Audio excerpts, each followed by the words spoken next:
senador Pedro Chaves, espero futuro ministro da Educação. Mas, senhora presidente, agradeço por Vossa Excelência ter se estendido, deu tempo que eu pudesse chegar para fazer meu pronunciamento e pudesse divergir de Vossa Excelência aqui nessa segunda-feira. Nós temos, nos últimos anos, travado longos debates, e há que se registrar aqui, debates importantes que culminaram tanto na mudança do governo da presidente Dilma, que foi os debates do impeachment, como também culminou na mudança total de rumo da política brasileira. E a senadora que me antecedeu traçou um paralelo aqui entre, na verdade, ela explanou as notícias que os jornais colocaram, fez alguns comentários sobre o que está se passando na política nacional. E, na verdade, eu digo o seguinte, a oposição, ela, a meu ver, está com pressa demais e está comendo cru, porque é um governo que não começou ainda. Então, falar sobre o que poderá acontecer são ilações, são hipóteses. Tem gente falando até sobre fake news. Então, nesse momento, o que se espera, o que se precisa no país é muita calma, muita serenidade. Agora, tem temas que nós vamos ter que enfrentar. E vamos ter que enfrentar aqui na tribuna. Vamos ter que enfrentar debatendo, tratando não com verdade alternativa, não com uma narrativa que não se sustenta, mas sim com os fatos e não com as versões. Veja bem, nós votamos o ano passado uma reforma trabalhista. Essa reforma trabalhista, eu cheguei a dizer numa das reuniões lá no Planalto, é preciso ir para o plenário e explicar essa reforma trabalhista para a população brasileira. Porque todos os dias a zaga da oposição, ou melhor, o ataque da oposição sobe na tribuna e mente deslavadamente. E está criando uma narrativa de que está sendo tirado direitos dos trabalhadores.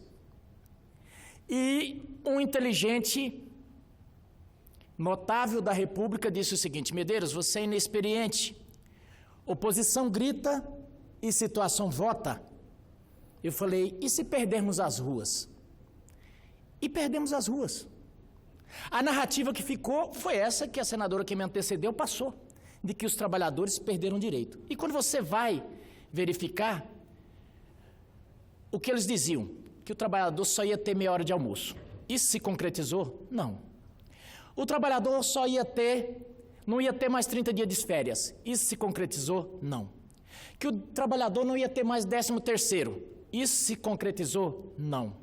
Que o trabalhador não ia ter mais direito a fundo de garantia. Isso se concretizou? Não.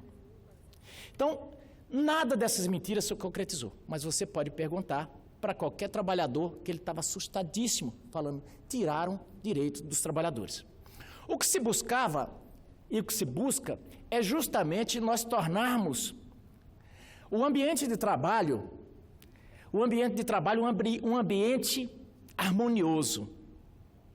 Porque foram se criando no Brasil filigranas e um sistema draconiano de que foi colocando a CLT quase como um código penal.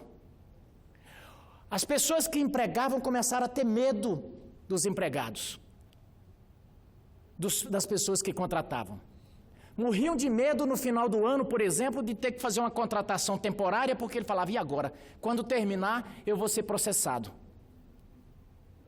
Então, o que se buscava e o que se busca é que o ambiente de trabalho possa ser o mais harmonioso possível.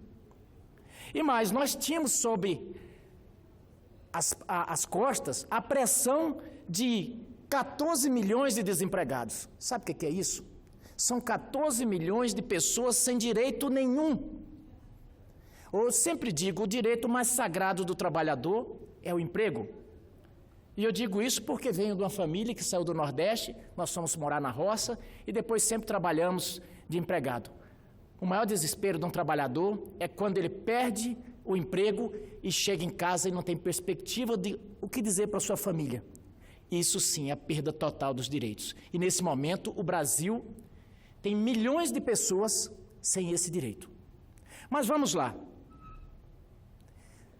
O que se pretende, e o projeto que o próximo presidente tem anunciado, é facilitar, é tornar amigável o ambiente de trabalho para que as pessoas contratem. E isso é tão alvissareiro, e essa notícia é tão interessante, que diversas empresas, inclusive estrangeiras, já estão querendo vir para cá, para o Brasil. Diversas empresas brasileiras que foram para o Paraguai já estão querendo voltar. Ainda na campanha, e nós não anunciamos isso para não dizer que estava querendo influenciar no processo eleitoral, mas eu e o senador Magno Malta levamos na casa do então candidato Jair Bolsonaro vários empresários, e no próximo mês eles vão fazer uma reunião lá no Palácio Tangará, em São Paulo, com diversas associações, diversas federações, em que a partir de janeiro, cada CNPJ dessas federações pretendem gerar um emprego cada um. No Brasil, nós temos aí em torno de 25 milhões de CNPJ. Se 10 milhões, se 5 milhões, se 1 milhão de empresários aderirem a essa campanha, quantas pessoas não ganharão emprego? Sabe por quê? Simplesmente porque vem no horizonte a possibilidade de não serem tratados como bandidos quando oferecem um emprego. Porque nessa história de dizer que está protegendo o trabalhador, começaram a tirar o emprego do trabalhador. A Justiça do Trabalho passou a ser vista com medo e não um local de mediação mais. As pessoas tinham medo e começaram a ir para o Paraguai. Começaram a investir nos Estados Unidos, começaram a investir na Índia, e nós ficamos sem os empregos. Quando você vê os países, China, Índia, Estados Unidos e tantos outros, eles não estão muito preocupados com outras coisas, eles estão preocupados em gerar emprego, porque geração de emprego é geração de riqueza. A partir do momento que as pessoas têm emprego, elas têm dinheiro, elas compram e a economia gira.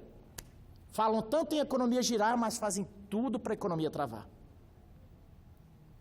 Não adianta, esse Estado que nós nos acostumamos a ser tão paternalista, parece que todo mundo espera que o Estado vai nos dar alguma coisa. Esse Estado não nos dá nada, esse Estado só nos tira. Esse Estado passou a ser uma coisa em si mesmo. Ele só tira. Ele não tem como dar emprego para ninguém. Só tem um ente que pode dar emprego. É o patrão. Não, vamos demonizar essas pessoas. Vamos tratá-las como se fossem algo pernicioso à sociedade. E o que é que eles fazem? Eles vão embora. Eles vão embora. E aí fica milhões de desempregados. E isso é bom, sabe por quê? Porque partidos, como esses que perderam o poder, ganham discurso. Porque você tem massas de desempregados, massa de miseráveis que você vai poder fazer como hordas, como exército, para poder se capitalizar eleitoralmente. Isso, do ponto de vista pragmático político, é inteligente, mas é muito, chega a ser diabólico, é muito malvado. É uma malvadeza sem tamanho. Então, daqui para frente, eu espero que o próximo governo, e aqui eu vou falar direto para você, Onyx, eu espero que as trincheiras do próximo governo não sejam no Planalto, seja nessa tribuna e na tribuna da Câmara. Porque esse governo, que agora se encerra, fez um trabalho extraordinário na economia e perdeu nessas duas casas. A voz que graçou aqui foi a voz da mentira, a voz do terror, a voz de criar medo, de criar vilões para a população ficar amedrontada e dividida. Então eu espero que o próximo governo possa conversar com o parlamento, possa dar subsídio para que as ações de governo possam ser bem colocadas, bem esclarecidas para a população. Porque eu não tenho dúvida, pelo time que eu vi que está vindo, é um time forte na arte do fake news. É um time forte na arte de criar verdades alternativas. Agora há pouco eu vi a senadora que me antecedeu dizendo o seguinte, sobre o comunismo, e eu achei interessante, o que ela falou não é mentira. A utopia, a ideia do comunismo, ela é uma coisa extraordinária. Talvez vai existir no céu. Mas aqui na Terra está provado que ela não funciona, porque já teve várias tentativas. Ela não funcionou, aonde passou não funcionou. Não funcionou. Simplesmente isso. Aonde passou foi miséria, caos, desordem, violência.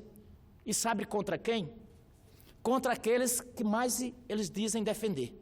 Se você for pegar a história da Rússia e depois a União Soviética, vocês viram, milhões de pessoas morreram. Aonde ele passou foi a opressão. O exemplo mais claro foi a Alemanha. Dividiu o seu meio. De um lado era capitalismo, do outro lado era comunismo. Do lado era esse sistema que eles dizem opressor e que explora as pessoas. Mas por incrível que pareça, todo mundo que estava do lado comunista queria pular para o lado capitalista. É a mesma coisa que se faz aqui. O Brasil é o país que defende os direitos dos trabalhadores. Mas se os Estados Unidos abrirem aquele muro e falar, está aberta a temporada de trabalho para trabalhadores brasileiros, só que aqui não tem carteira assinada, aqui não tem esses direitos todos que estão aí na CLT de vocês. Eu estou para dizer que vai faltar passagem nos aviões para tanta gente que vai querer ir para lá. Então, no frigir dos ovos, o que a gente precisa ser é prático. O que as pessoas querem é comida na mesa. O que as pessoas querem é trabalho, é emprego. Ah, vai precarizar. Se você tiver o país gerando riqueza e crescendo, o próprio trabalhador vai falar, se você está me pagando uma miséria, eu vou trabalhar para aquele outro lá. Quando a construção civil estava no pico aqui no Brasil, não tinha pedreiro ganhando pouco, não, nem servente ganhando pouco. Não tinha ninguém que conseguisse explorar um servente ou um pedreiro. Sabe por quê? Porque você não achava pedreiro. Simplesmente porque o mercado regulava. Não adianta o Estado querer meter a mão assim no processo. O Estado não consegue gerar nada a não ser uma boa carga tributária. Agora, tratando sobre os temas que têm sido anunciados ultimamente. E o pessoal tem pegado, principalmente, tentado achar um calcanhar de Aquiles no futuro governo, e aqui não tem procuração, apoiei esse governo, apoiei essa candidatura, no segundo turno, rodei o Nordeste com o senador Magro Malta, mas dia 28 encerrou o nosso compromisso, nem eles têm compromisso conosco, e nem nós temos compromisso aqui de apoiá-lo depois. Mas só fazendo um retrato, por que será que o povo brasileiro escolheu mudar totalmente o disco? Por que será que deixou de apoiar esse projeto tão maravilhoso que defendia as minorias, que defendia os trabalhadores? Por quê? Porque eles tinham a mídia, tinham os artistas, tinham tudo. E a grande pergunta que tem que ser respondida é essa. Por quê? Porque ele não se sustentava na verdade. Era um projeto de muita mídia, de muita conversa, mas não se lastreava na verdade. Quer ver uma coisa, um exemplo concreto? Vou falar aqui do PAC. Sabe o que era o PAC? Todo mundo falava, parecia que o PAC era alguma coisa concreta. PAC, Programa de Aceleração do Crescimento. E lá no Mato Grosso disseram, agora isso aqui vai ser uma terra que vai emanar leite e mel. Rodovias duplicadas, pontes e tudo mais, porque o PAC chegou. O PAC foi nada mais, nada menos do que a reunião de obras, das obras do governo federal, que chamou de Programa de Aceleração do Crescimento. Quando o governo Dilma terminou, tinha milhares e ainda tem milhares de obras paradas por esse país inteiro. Mato Grosso tem uma cicatriz de um VLT interminável lá no meio de Cuiabá. A BR-163 está lá, sem duplicação. Mas os discursos muito lindos. E as pessoas Foram enganadas 4 anos, foram enganadas mais 4, depois mais 4, e de repente eles acordaram e falaram, o quê? Isso é só conversa. E resolveram dar uma guinada totalmente. Aí chamaram isso de onda conservadora. Não é onda conservadora, não. É fim da paciência mesmo. As pessoas perderam a paciência. Perderam a paciência com os Marcelo Freixos da vida, com os discursos bonitos das Jandiras, das Éricas, e por aí vai. Perderam a paciência. Agora, antes do governo começar, está havendo, lógico, uma estratégia de demonização. Eu só estou dizendo o seguinte, keep calm. Calma. Nem começou ainda. As pessoas querem mudanças, mas querem um discurso seja lastreado na prática. E tudo que o Bolsonaro está falando, ele falou na campanha. As pessoas escolheram esse projeto. E que projeto é? As pessoas não querem mais suas propriedades sendo relativizadas. As pessoas não querem mais a tirania do Boulos de relativizar a propriedade, porque simplesmente ele acha que a propriedade privada tem que ter o fim que ele acha que deve ter. As pessoas no campo estão amedrontadas e não querem mais ter seus gados roubados, suas fazendas invadidas. As pessoas querem ter paz. As pessoas querem se proteger. As pessoas querem um tipo de direitos humanos que não tenha lado, que tenha lado dos humanos. Aqui no Brasil, foi se caminhando para um lado, foi se relativizando de um tanto, que a polícia passou a ser vista como bandido e os bandidos como os coitados. Há poucos dias, um senador, a qual tem grande amizade, inclusive, com ele, ele disse o seguinte, que pequeno traficante, ou que o mula, que o vapor chamado, não pode ser equiparado a traficante. É um erro. É um erro. Nós não podemos relativizar e tirar a importância de crime, seja ele pequeno ou grande. Veja que Nova York era pior do que qualquer cidade brasileira em termos de crime. E que jeito que eles conseguiram combater? Foi não tolerando os pequenos, começaram coibindo até as pichação das linhas de metrô. Ah, Bolsonaro vai implantar a ditadura. Não vai implantar a ditadura, não. Foi eleito aí com 55% dos votos. A população brasileira que não aguenta mais essa ditadura do bom mocismo. Mas é um bom mocismo só para uma claque. Ah, vamos ajudar a cultura. Quer ver uma coisa interessante? Vamos ajudar a cultura. Cria-se a Lei Rouanet. Sabe quem consegue acesso à Lei Rouanet? A panelinha que tem acesso àquela banca. Essa banca que vai ser desmontada. Sabe por quê? Pode levar 500 projetos seu lá. Se você não for da patota, seu projeto não é aprovado. Agora pega os projetos de Paula Lavigne. Veja quantos projetos a Paula aprovou lá. Pega os projetos da Camila. Veja quantas propagandas da Caixa Camila fez. E por aí vai. Esse capitalismo que nós tivemos até agora era o capitalismo de compadres. Era o negócio dos amigos. O que se está querendo agora... Vou pedir mais tempo, que tem senador querendo chegar, senadora Vanessa. Aí, o que se está querendo agora é justamente o desmonte disso. E não é Bolsonaro, não é... É um povo... É um povo que... É aquele povo chato que a Marilena Chauí chama de classe média atrasada, de povo atrasado, que ela tem nojo. Mas essa classe média anda cansada. Essa classe média anda cansada de carregar tudo nas costas, porque o andar de cima, no Brasil, praticamente não paga impostos. O andar de baixo não tem como pagar. Sabe quem arrasta esse país nas costas? É esse povo nojento que você odeia, Marilena Chauí. É esse povo que não aguenta mais. É o funcionalismo público, é o profissional liberal, é esse povo que já tira na fonte ali. E esse povo cansou. Cansou do quinto. Cansou do quinto. Nós não temos nenhum Tiradentes para morrer esquartejado contra essa grande carga tributária. Mas chegou o momento que ele falou, chega. nós agora queremos alguma coisa de real. Aí, de repente, começa a criticar. Poxa, mas o Bolsonaro deu uma entrevista, que vergonha para o Brasil. Bolsonaro deu uma entrevista para o mundo inteiro e colocou um tamborete em cima de uma mesa, e em cima do tamborete uma prancha de surf. Que coisa mais precária, que coisa, exemplo mais feio. Ah, mas era bonito o Fusca do Mujica, né? Do Mujica era bonito, ele num quintal. A simplicidade do Mujica era do bonita, a do Bolsonaro é feia. A maconha do Mujica era uma coisa linda.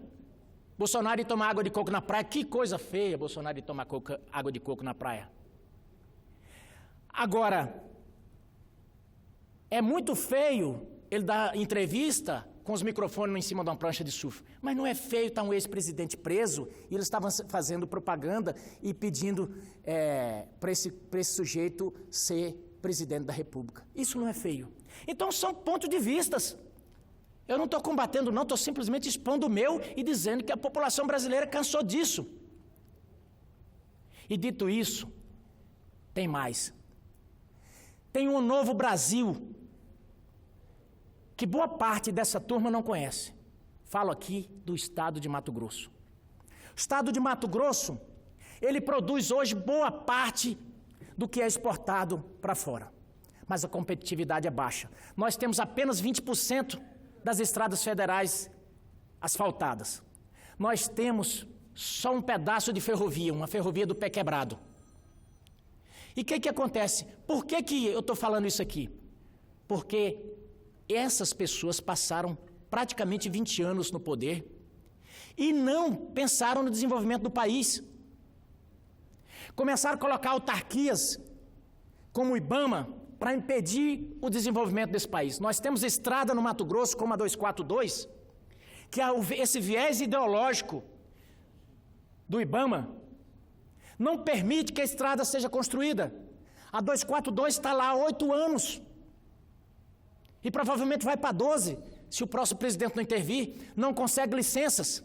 A 158, a 080, a travessia da Ilha do Bananal, a BR-174, a BR-319, que não está no Mato Grosso, mas está lá para Rondônia. O Brasil todo travado.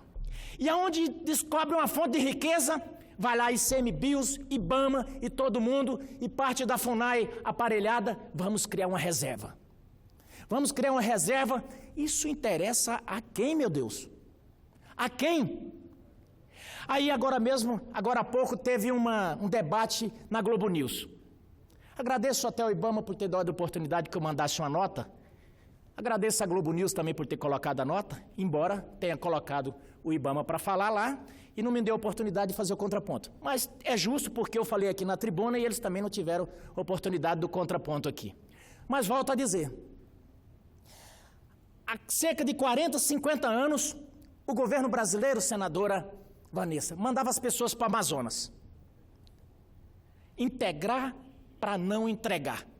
E essas pessoas iam para o Amazonas, para o Pará, para Rondônia, para Mato Grosso. Nordestinos, mineiros, gaúchos, paranaenses. Aliás, se eu não me engano, Vossa Excelência é do Paraná. Não é do Paraná não, né? Mas enfim. Muitos sulistas foram para o Amazonas. Muitos sulistas foram para o Amazonas, para Mato Grosso. Então, foram integrar esse Brasil. Mas boa parte desses brasileiros hoje são tratados como bandidos. Parte deles foram mexer com pecuária, parte deles foram mexer com lavoura, parte deles foram mexer com garimpo, parte deles foram mexer com madeira. Bom, a partir de um certo momento começou justa a preocupação com a proteção ambiental. Qual era a medida correta a ser feita? Vamos regulamentar o trabalho dessas pessoas. Vamos regularizar. Mas não foi isso que aconteceu, não. Não foi isso que aconteceu, não. Eu tenho conversado com pessoas no Pará, com pessoas em Mato Grosso. Eles fazem o pedido, por exemplo, de lavra garimpeira. Faz o pedido, senadora Vanessa, e passa anos, e eles não liberam as licenças para as pessoas trabalharem. Passam Anos e anos. E nesse tempo, as pessoas vão trabalhando, porque tem que sustentar a família, estão lá 20, 30 anos. Aí chega Força Nacional, às vezes com Polícia Federal, às vezes com IBAMA, com ICMBio, e tratam e dão entrevista, como foi dada agora há pouco na Globo News, tratam essas pessoas todas como bandidos. Quando eles foram para lá, integrar o Brasil, não eram bandidos, não. Eram chamados até de colonizadores. Eram até tratados como heróis.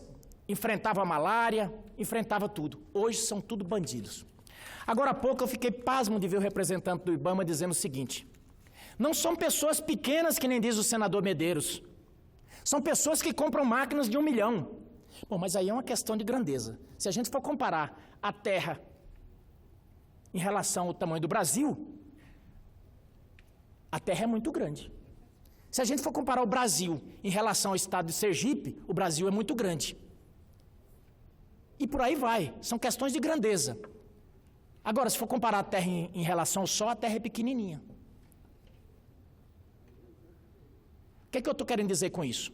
Eu estou querendo dizer com isso que o sujeito que trabalha com garimpo, ele não vai ficar na bateia o tempo inteiro, não.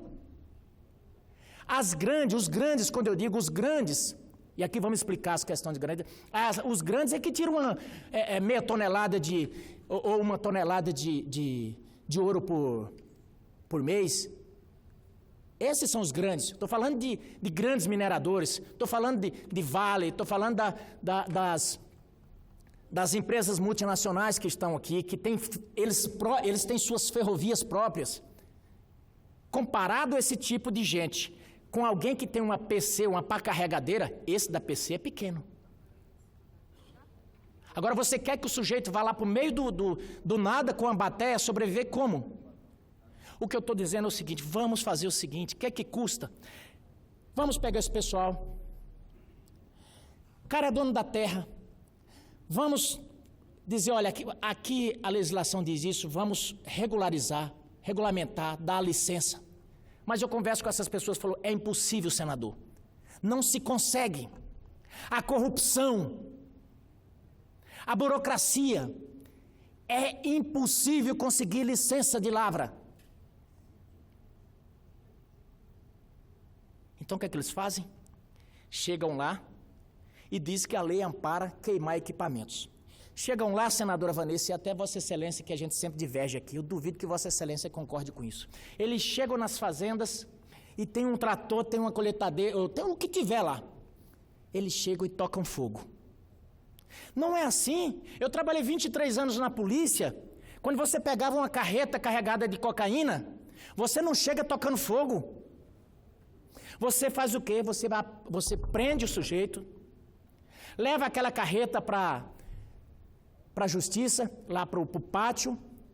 A droga é apreendida, a droga não é queimada instantaneamente, ela vai como prova, depois, num segundo momento, é incinerada. E depois, aquele bem, que é uma riqueza nacional, ele é leiloado ou é enviado para alguma prefeitura ou para o estado, alguma coisa assim. Ah, eu não consigo retirar a máquina. Eu não consigo retirar a máquina de lá do garimpo. Eu duvido. Qualquer prefeitura que hoje o prefeito vem aqui pedindo é tratorzinho Taubata. Eu duvido. Me concede mais um tempinho, senadora Vanessa. Eu duvido que um prefeito, que o sujeito chega lá e fala, olha, tem uma máquina ali que nós vamos apreender e nós vamos colocar a prefeitura como fiel depositária. Você quer a máquina, mas tem que tirar em 24 horas. Eu acho que o prefeito tira em 10 horas.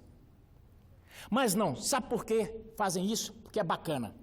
A operação geralmente regada muito diária, helicóptero, uma parafernália gigante. Isso dá poder. Isso vem dinheiro de fora. Sabe por quê? Porque não é tanto o interesse nacional, não. É o interesse de proteção das grandes mineradoras. Há pouco tempo teve uma questão, vocês viram falar, por exemplo, nas páginas IBAMA, ICMBio, esses órgãos todos, falar sobre aquele problema ambiental que teve no Pará, com uma mineradora da Noruega, uma empresa da Noruega? Mal saiu linha de rodapé. Pegaram 3 passa-fome agora no Pará, está em todos os jornais. Tem alguma coisa muito errada. Eu espero que o próximo governo possa. Nós não queremos que acabe, nós queremos um meio ambiente preservado. Agora nós precisamos ter o interesse nacional preservado. Eu vejo sempre as pessoas falarem aqui em entreguismo. Entreguismo é o que acontece, que tem acontecido no Brasil. Quem manda hoje no Brasil na questão ambiental não é o governo federal, não é o presidente da República, é o IBAMA. Aliás, não é o IBAMA, é a OPAM. OPAM, por trás da FUNAI, por trás de tudo. E por trás dessa OPAM, o que é OPAM? Eu aconselho você que está aí procurar no Google o que é OPAM. É só mais uma das ONGs que dominam tudo isso aí. E dá-lhe dinheiro. E vai ver quanto dinheiro saiu do BNDES para essas organizações. Não é pouco dinheiro, não. Eu estou falando de coisa de 50 milhões, é 20 milhões, é 30 milhões. É dinheiro. Ah, mas eles conseguiram captar lá fora. Tá bom, se captou, por que não vem para o governo? Por que não vem para a administração direta? Tem rolo nisso aí.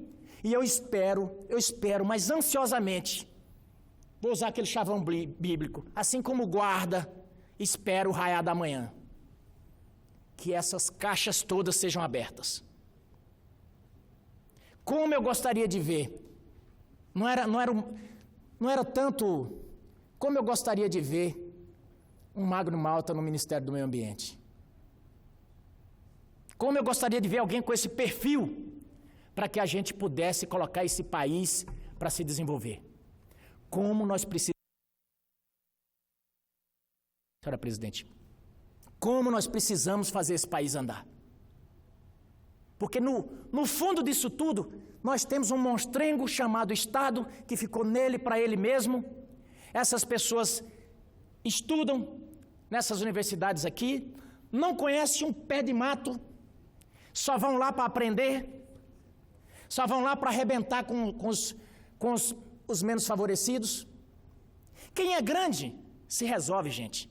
Vocês estão pensando que as trades, que os bilionários passam apertado com isso? Não passa não. A Frente Parlamentar da Agricultura, ela se vira aqui, ela tem poder. Acabou de nomear a ministra.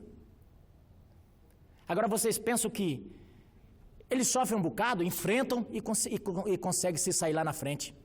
Agora, o restante não consegue passar, não. O sujeito aqui de Brasília, com um satélite, ele monitora uma fazenda lá, bate o satélite em cima e embarga uma fazenda, lá de 1.000 hectares. O cara que tem 1.000 hectares, ele não tem ninguém por ele, não. Acontece que ele está vendendo a soja dele para uma trade. No momento que é embargado pelo IBAMA, ele perde o contrato e acabou a vida dele. E aí depois vão descobrir, não era bem isso. Ou, muitas vezes ele recebe a visita lá de alguém vendendo facilidade. Isso é preciso que se acabe. Medeiros é contra o IBAMA. Não sou contra o IBAMA. Eu sou contra que o órgão não tenha comando. Comando que eu digo, comando central, a partir da presidência da República. O presidente hoje não consegue mexer naquilo. E não é por falta de vontade, não. É porque está cheio de portaria como essas que autoriza queimar as máquinas. É por essas e outras que as pessoas votaram em Bolsonaro. E aí, encerrando mesmo, eu me lembro do Gengis Khan. Tem muita gente gritando, meu Deus, o que aconteceu? O que foi que aconteceu? Por quê? Hoje mesmo eu vi o Twitter de um senador aqui, me deu vontade de rir. Mas eu lembrei de Gengis Khan. Diz que Gengis Khan, cada vez que chegava, isso foi um sanguinário lá da Ásia, mas disse que quando ele chegava sempre à frente das suas vítimas, o cara falava, não, pelo amor de Deus, não me mate, não, eu sou inocente. Ele falava, então, agora me ocorreu uma dúvida, se você é inocente, se você não cometeu pecado, por que será que Deus me colocou no seu caminho?